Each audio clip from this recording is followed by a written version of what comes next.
The Chaser Report is recorded on Gadigal land. Striving for mediocrity in a world of excellence.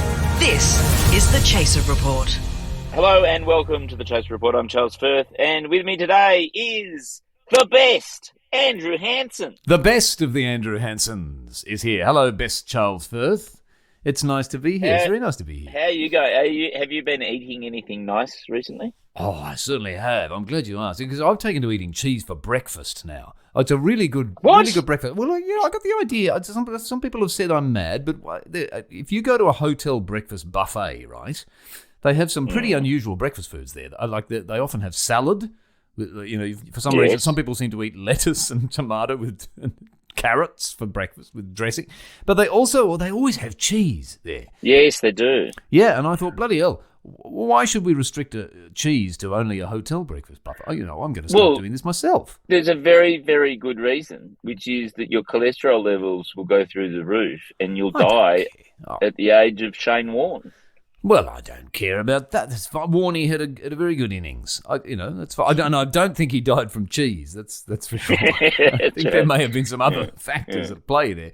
The other great thing that I've discovered about cheese, because things are so bloody expensive these days, aren't they? The prices are going up. But at Coles and Woolies, you can buy all these amazing stinky cheeses from Europe. Oh, yeah. And they're not too bad. I mean, look, they're a little bit pricier than your mainland cheddar or your the cheese formerly... Coles Tasty is what we... The Coles Tasty, which is a good one, or the cheese formerly known as a racist epithet, which is now called Cheer, I believe.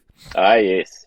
But, I've been doing a bit of research in just the most revolting stinky cheeses from around the world. And, wow, okay. For run breakfast. you through a little tour of those. Yeah, okay, so these are like breakfast cheeses. Yeah, like really offensively rich, stinky breakfast cheeses that you might start your day with. This sounds horrific. I love this idea. I love cheese. As you know, I love cheese. We bonded when we first met Andrew over our shared love of cheese. Yeah, we did. Do you remember Jindy Triple Cream Brie? Oh, I'll never forget Jindy Triple Cream Brie. It gave me, it gave me terrible sort of lactose agonies and nightmares. I remember you used to have cheese nightmares when you terrible nightmares. Yes, because we were young, so we'd eat a wheel of it each. But the good thing about eating cheese for breakfast is you get to digest it all the way through the day, so you don't get cheese nightmares.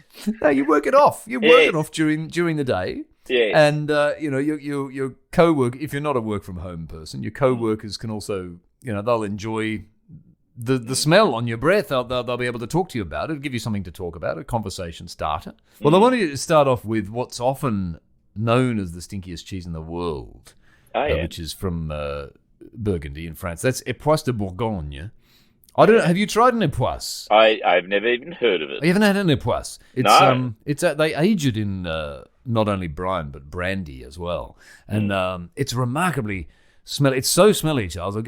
Can you guess what you're not allowed to do with an époisse de Bourgogne in France? You're not allowed to eat it in public. Is that right? Yeah, very close. Very close. It's banned on public transport. You're not allowed to take it, right? Which I think is priceless that they even had to introduce that law. There must have been people taking it on the bus. It'd be a spate of incidents. Yes. Yeah, it's instead of like racist public transport rants like we do in Australia. Yeah. They get videos of people unwrapping a really stinky cheese. Oh, no. We must get the gendarmes to deal with this. That's right. Get off this bus. Get off the bus. That's why, because I remember I did French at high school, and one of the first phrases that we learned was, "Can you please get this cheese off the bus?" That's right. You've got to learn that. Yeah. It's right. It's right up there with the pen of my aunt. It's the second phrase you learn. Yeah. Do you have any tasting notes on it? Like, did you taste it or did you just smell it? Well, no, you don't even need to taste it. I mean, look, if you can even get close to one, you're doing well. It's it's quite full on. You can't keep it in the fridge. It wrecks your whole fridge to the point you have to buy a new fridge. You have to go to Harvey Norman and say, "Oh, I made the mistake of putting in a plastic bourgogne in my old fridge. So, can I have a new one?" But Harvey Norman would give you a free refund, wouldn't they?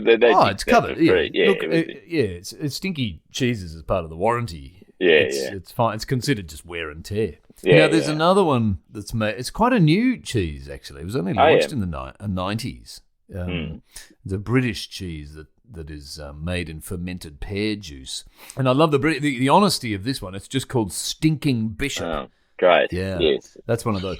I'm not that keen on a Stinking Bishop. And and it's from England, isn't it? So the Stinking Bishop's also completely homophobic and quite misogynist. Yeah, he would be. Yeah. Yes, he's probably a stinking pedo as well. Yeah. So it's the world's only pedophilic cheese. Pedophilic cheese, yeah.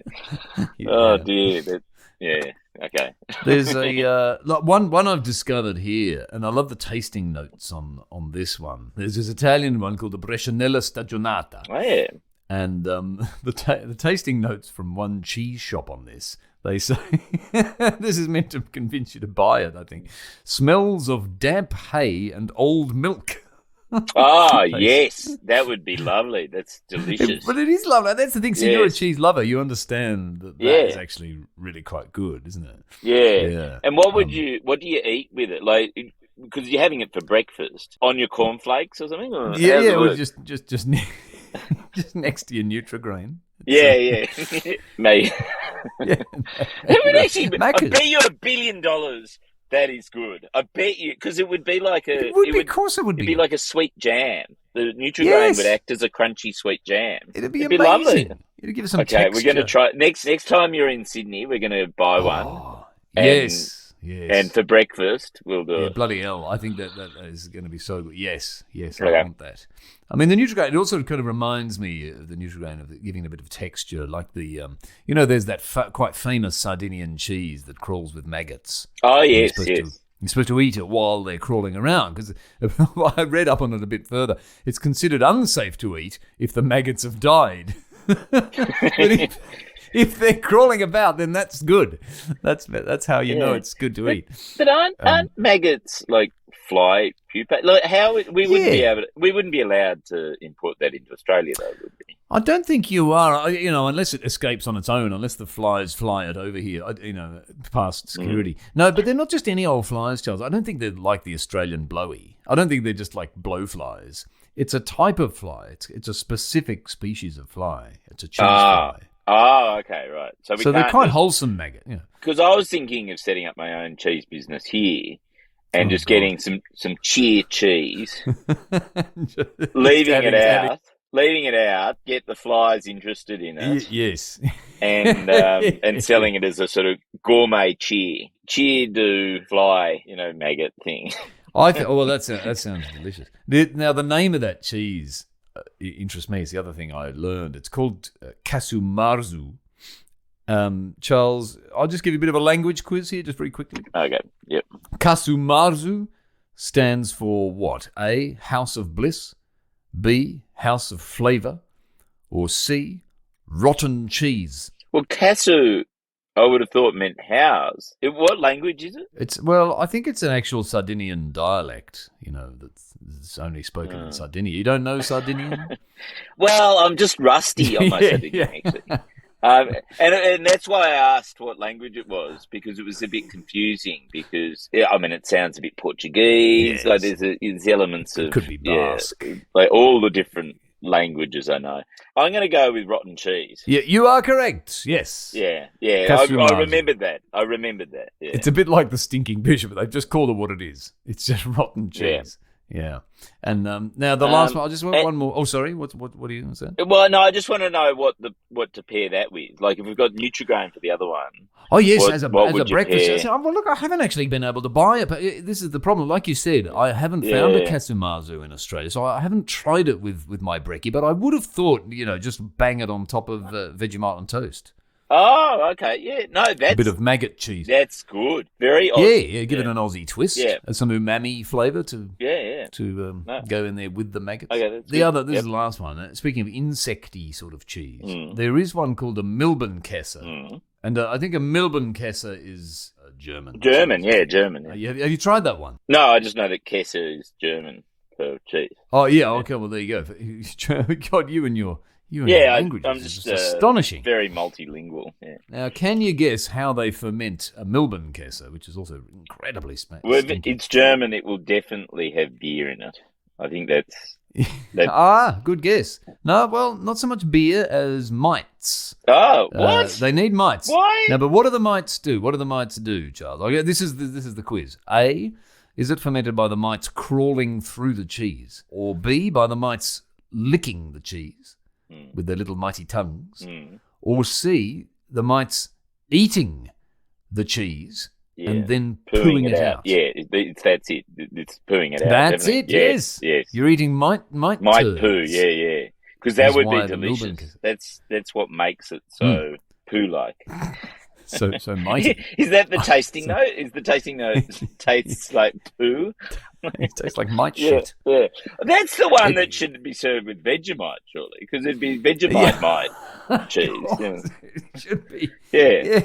Well, maybe a cheesy mite roll. Yeah, cheesy mite. Cheesy mite. That's the one. That's the Australian word for it. I love cheesy mite. I remember when that was called iSnack 2.0. And everyone got angry. Yes. But I love that stuff. Well, I feel like this has been a very Eurocentric segment, Andrew. I feel like there's diversity. You need diversity. Yeah, because like you've lent into the cliche that Europe has much better cheeses than Australia. I think next time, my mistake. You need to review. You need to review the mainland. You need to review Cheers. I should. Coles, the Aldi cheese. Like there's tons. I know. I think you're right. You've called out my cultural cringe there, and I think also probably I should review some Chinese cheeses. The renowned cheeses of China and Taiwan. What a fantastic range of breakfast options you've do. Now, do you have an emergency hotline for emergency levels of cholesterol that people can call once they've tried these cheeses? Yeah.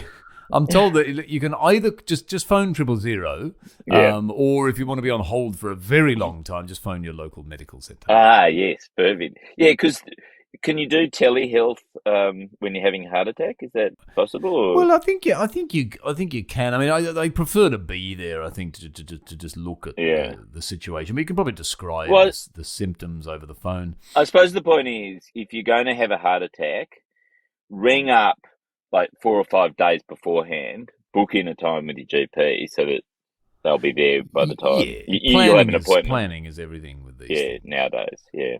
Well, there you go. Breakfast cheeses with Andrew Hansen. You can't get that sort of quality content anywhere else. Our gear is from Road, and we're part of the Acast Creator Network. Catch you next week. Bye.